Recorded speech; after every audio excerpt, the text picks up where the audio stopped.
Salut, c'est Quentin, j'espère que tu vas bien. Aujourd'hui, on se retrouve dans une nouvelle vidéo pour apprendre à utiliser cette fois-ci les sliders. Un slider dans les applications iOS, c'est tout simplement une petite barre qu'on va pouvoir ajuster pour choisir une valeur dans mon application. Donc on passe tout de suite à la pratique, mais avant ça, deux petites choses. La première, c'est qu'à partir de maintenant, il va y avoir une nouvelle vidéo chaque jour sur cette chaîne.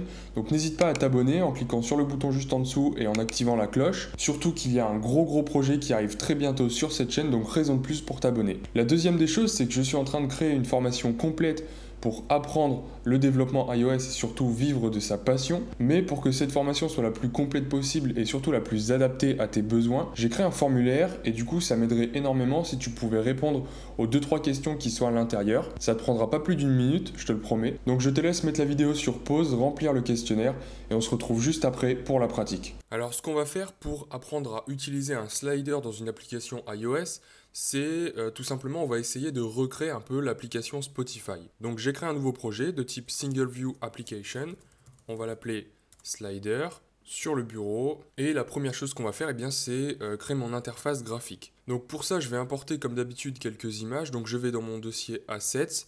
Ici j'ai 3 logos, donc ajouter, next et play, en fait les 3 logos qui permettent entre guillemets de contrôler la musique, donc jouer ou pas la musique, passer à la musique suivante, etc. etc.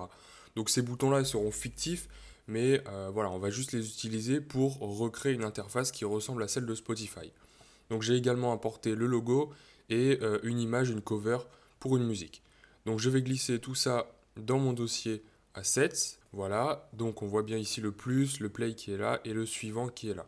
Donc je vais designer mon interface graphique. Donc j'ai créé mon interface graphique, donc avec mes 3 boutons, un label, une image et une autre image qui est ici. Donc seul le label va nous servir à quelque chose puisqu'on va l'utiliser pour visualiser la valeur de mon slider. Donc ce que je vais faire maintenant, c'est importer un slider.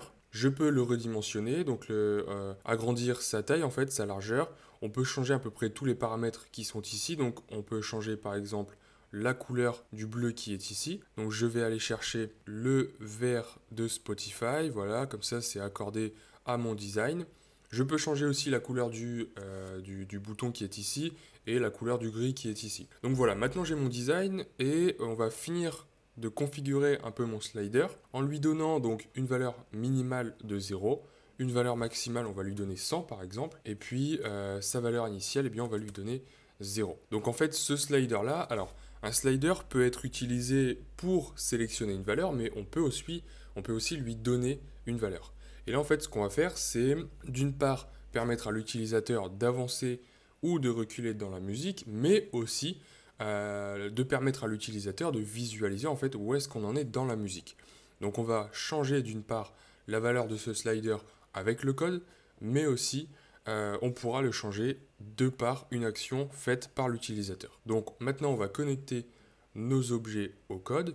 Donc j'ouvre l'Assistant Editor et comme j'ai juste le label et le slider qui vont me servir, on peut les importer. Donc le label ça va être time label par exemple. Voilà, je vais également importer une action pour le slider puisque comme on va effectuer une action sur le slider, on va pouvoir changer cette valeur. Il faut une connexion de type action. Donc voilà, c'est bien de type UI slider et on va l'appeler time slider. Et maintenant, ce qu'on doit faire, c'est créer une autre connexion de type outlet cette fois-ci, toujours avec le slider. Pourquoi? Tout simplement pour qu'on puisse aller chercher la valeur avec le code, pour qu'on puisse aller chercher la valeur de ce slider. Donc je crée une deuxième connexion ici, et cette fois-ci c'est bien de type outlet, on la connecte pas en mode action, et ce qu'on va faire c'est, alors on peut l'appeler timer slider, et une fois qu'on a fait cette connexion, on pourra aller chercher avec le code la valeur de ce slider. Donc je reviens en mode texte, et ce qu'on va faire en fait c'est déjà créer deux variables, donc total min qui est de type entier et qu'on va mettre égal à 3, et une deuxième variable total sec, donc pour les secondes en fait, qui est de type entier aussi, qui va être égal à 45. Et en fait ça va me donner le temps total de la musique par exemple. Donc là on est dans le cas d'une musique, donc la musique va durer 3 minutes 45.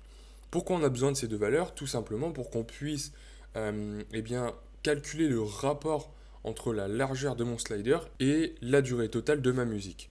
Donc premièrement ce qu'on va faire c'est créer une fonction qui va me permettre de convertir en fait la valeur de mon slider en temps dans la musique. C'est-à-dire que si le slider est au maximum à gauche, le temps ce sera 0. S'il est au maximum à droite, ce sera 3 minutes 45. Et puis s'il est au milieu, ce sera la moitié de 3 minutes 45. Comme ça, on pourra justement afficher le temps de la musique sur mon label. Donc cette fonction, je vais la mettre en privé avec le mot-clé private. On va l'appeler convert slider value. Cette fonction va prendre en paramètre le timer value qui est de type la valeur de mon timer, c'est un flottant, donc il faudra faire des conversions. Ensuite, cette fonction va retourner un tuple, les minutes, de type entier, et les secondes. Voilà, on va retourner deux valeurs qui vont correspondre justement aux minutes et aux secondes, en fonction de la valeur de mon slider. Ensuite, ce qu'on va faire, c'est créer deux variables, donc minutes de type entier, la même chose pour les secondes, voilà, de type entier toujours. Et ce qu'on va faire, c'est premièrement affecter à seconde, eh bien, la valeur de mon timer. Donc, timer value, qu'on va transformer en entier, puisque ceci est un flottant. Donc, on va multiplier tout ça par la valeur de total min fois 60 plus total seconde, pour avoir en fait le nombre de secondes totales dans la musique. Total min fois 60 plus total de secondes. Et tout ça, on va le diviser par 100, puisque 100 c'est la valeur en fait de mon timer. Alors ce qu'on peut faire au lieu de diviser par 100, c'est aller chercher justement la valeur de mon timer maximal, au lieu que ce soit une valeur 100 comme ça, sortie de nulle part, c'est-à-dire que si on change la valeur maximale de mon slider, eh bien on n'aura pas à changer la valeur de 100 qui est ici. Donc timer slider outlet, point, et on va aller chercher la valeur maximale, et on va aller chercher la valeur maximale, donc maximum value, voilà. Et donc ça en fait ça correspond tout simplement à 100. Donc on va peut-être le caster en entier. Et maintenant ce qu'on doit faire, puisque ceci en fait c'est une division, donc c'est un entier, eh bien on va venir caster tout ça, encore une fois, en entier, puisque le nombre de secondes c'est bien un entier. Et ce qu'on va faire maintenant, c'est à minute, on va lui affecter la valeur de secondes qu'on va diviser par 60. Et donc ça en fait ça va nous donner le nombre de fois qu'il y a 60 dans minutes. On va le caster bien évidemment encore une fois en entier. Et seconde, eh bien on va lui donner la valeur de seconde à laquelle on divise par 60. C'est-à-dire on prend le reste de la division euclidienne par 60 de secondes. Et on va tout simplement retourner mon tuple. Voilà, donc on retourne les minutes et les secondes. Donc ça c'est une fonction qui nous permet de convertir la valeur de mon slider en minutes et en secondes. Donc ce qu'on va faire, c'est tout simplement aller récupérer le résultat de ma fonction convert slider value. Donc on va créer un music time, voilà, qui lui est de type tout simplement deux valeurs, un tuple, puisque c'est le type retourné par ma fonction convert slider value. Donc minute qui est un entier, et ensuite seconde qui lui aussi est un entier, et ça, eh bien, on va lui affecter à convert value. Et le flottant qui est passé en paramètre ici, eh bien, ça va être tout simplement le timer slider outlet, et c'est justement pour ça qu'on avait besoin d'un outlet pour aller chercher la valeur. Donc on va aller chercher value, voilà. Donc ça en fait, ça nous permet d'accéder à la valeur actuelle de mon slider. Et ce qu'on va faire, c'est tout simplement aller mettre à jour le timer slider, le time label en fait. Donc timelabel.text égale, et on va utiliser le cast automatique de Xcode, c'est-à-dire l'anti-slash parenthèse.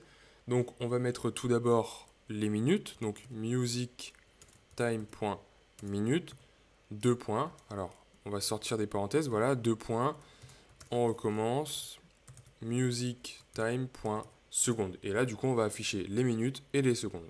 Donc je peux simuler mon application, et donc là je vois bien mon slider qui apparaît, donc il est bien en position 0 comme on l'avait choisi. Je peux venir changer la valeur, et on voit ici que quand je suis au maximum j'arrive bien à 3 minutes 45, quand je suis au minimum je suis bien à 0, et puis entre les deux, eh bien j'ai le temps correspondant à cette avancée-là dans le slider.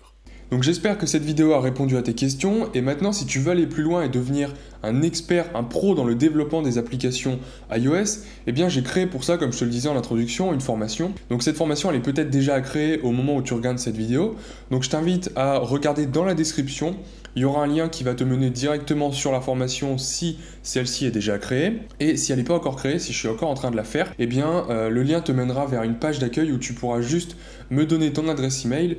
Et dans ce cas-là, je t'informerai t'informerai dès que l'information sera disponible. Sur ce, n'hésite pas à me lâcher un gros like sur cette vidéo, à t'abonner à cette chaîne, et moi je te dis à très bientôt.